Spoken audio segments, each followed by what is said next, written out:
And so the one thing about it is he was new to the business, but in his first 12 months, 3.6 million in sales. This year on the way to 8 figures in sales. Put your hands together for Mike Mcgovern.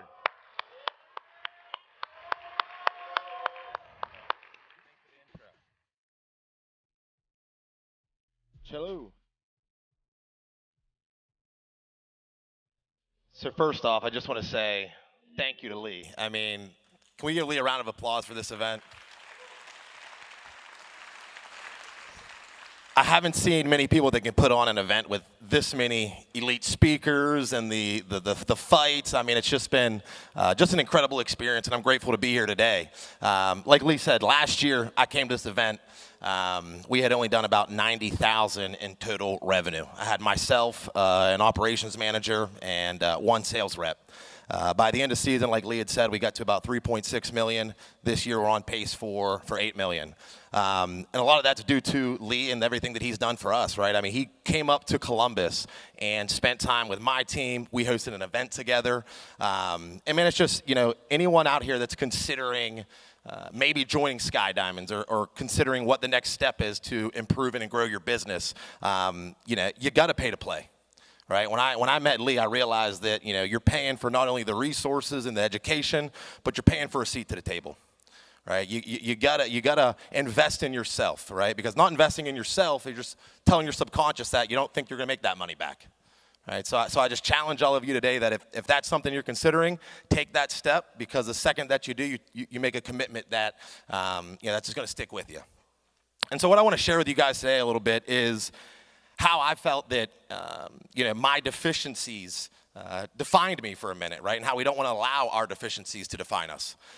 In 3 ways, right? You got to think about, you got to own it, you got to reframe it, and you got to proclaim it, right? Because your story starts to become the mission that attracts all the people to your company, right? Just like Lee said, we built a culture of guys that, I'm a good old boy. I'm from West Virginia, right? And so I go out and look for those types of individuals that, fit my niche, fit my culture, people that are committed to, not only growing each other, growing the business, and really learning how to be entrepreneurs. Right? I think that's one of the biggest things that I've been able to inspire these guys is, it's not about the Mike show. Right? Too many of us as owners, we become the face of these companies, and then we're stuck inside the company. Right? One thing that's helped us to accelerate our growth has been able to, me pulling myself back to educate, inspire, help my people build their personal brands as well. Right? Getting them on the podcast, letting them share their stories. Because if you don't let them share, they're going to go somewhere else and start to share their story, and it's going to be their business then. Right? And so what I've realized for me is that, when I was 15 years old, I was diagnosed with growth hormone deficiency.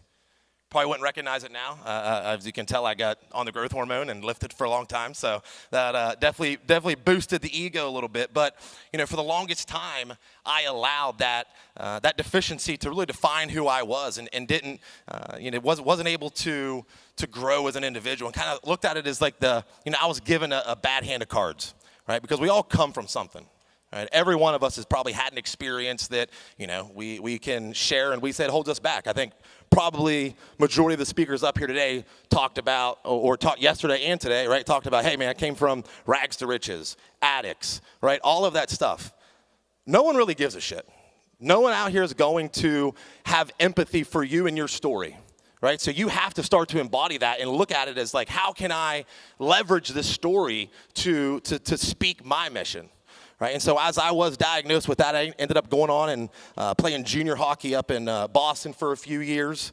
After that ended, I was actually committed to go to Babson University, and ended up getting hurt, lost my scholarship, moved back home, like Lee said. I got into the coal mine. Same thing, poor me, right? I was victim mindset of just, it's not fair. This hand that I got, everything I put into the hockey, 15 years of playing and doing nothing but that, my identity was just wrapped up in everything of who I was. So when I lost it, I lost me, right? I spiraled. I ended up, same thing, drugs, alcohol, partying, womanizing, all of the things that, kind of I thought was fulfilling me, but it wasn't.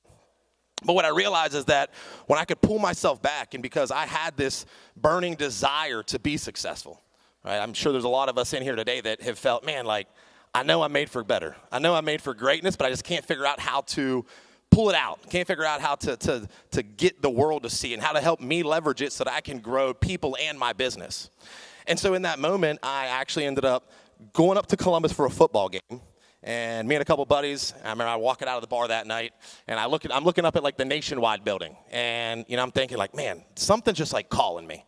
There's something here that I don't know what it is, but there's something that's calling me to come to this city. Like I could call it it's like a God thing, right? You can't really explain the moment. You can't really describe why. It's just something that you make an action on.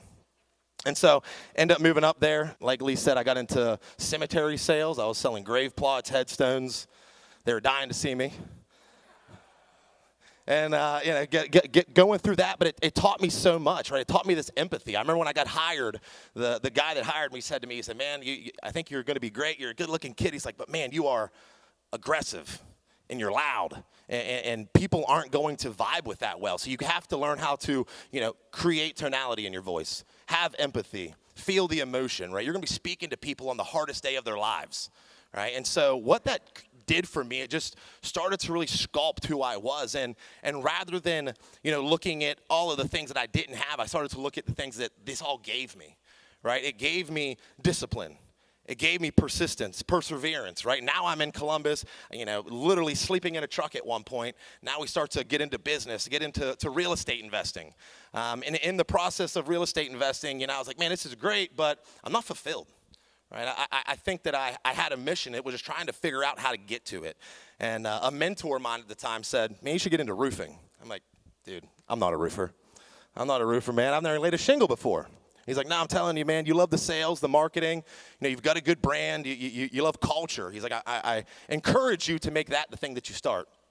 So I YouTubed it. I'm looking up. I'm like, man, what's this thing all about? This roofing thing, this insurance stuff. So I'm learning it, and I literally reached out to 5 people that I knew. And I tell all of our guys that as soon as they come in, immediately leverage the ecosystem that you have, because there's people in your phone book right now that would buy your service. And every single person needs to know what you're selling and who you are. Right? Too often, we leave too much up to assumption. Like, I force our guys that when they go out and they do an inspection, they're taking pictures, they're on their Instagram, they're doing all of these things because that's what's accelerated myself, and I know that's going to accelerate them as well. And so you have to push the people to create this and to really, grow with you. And so business started. I ended up selling a couple roofs with some friends, and next thing you know, it's like one hire, a second hire, a third hire, and this year we have about 30 employees plus plus the laborers as well. And we have guys that had never even sold a roof before in their life, coming from project management, construction, and again, to me, it's like trying to find those guys that are used to working that 12, 13-hour days. Right? When you're committed to that and you're used to putting that time and hours in, when you can transition that into something where now value becomes the product, not your time, that's where these guys can start to expand and grow. And so, through all of this, I continue to encourage everybody to, look at what you have gone through. And I believe, like the gentleman here before me said, your lowest lows are going to create your highest highs, right? And so being able to own where you're coming from, right? And being able to reframe the mind to think, man, how can I look at what this has done for me and how it can help me grow and be the guy that I'm destined to be, and then proclaim it. Tell yourself you're going to do it, right? If it's here today, tell yourself you're going to commit to Sky Diamonds, and I guarantee you something will come from it. I've got nothing but great things and great experiences with Lee as well. So, I appreciate everybody for having me on here today, and I hope you can take some value from this, guys. Thank you.